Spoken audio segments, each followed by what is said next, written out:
is your leg press and calf raise machine. I'll show you how to set it up for the leg press. First thing you'll want to adjust is your seat position.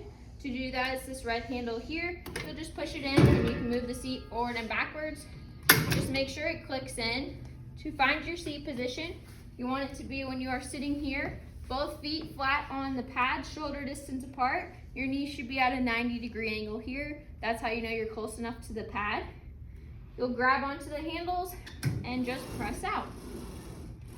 Not locking out your knees like this, just pressing in and out. And that's your leg press. This is your leg press and calf raise machine. I'll show you how to set it up for the calf raise. First thing you want to do is move your seat all the way back. So you'll lift this handle up and pull the seat backwards. Just make sure it clicks into spot.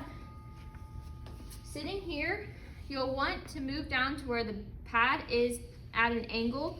The balls of your feet should just be above the angle. Feet shoulder distance apart. The rest of your feet should be hanging off. And then just pressing up where your legs are out straight, and then pressing up onto your toes from here. And that's your calf raise.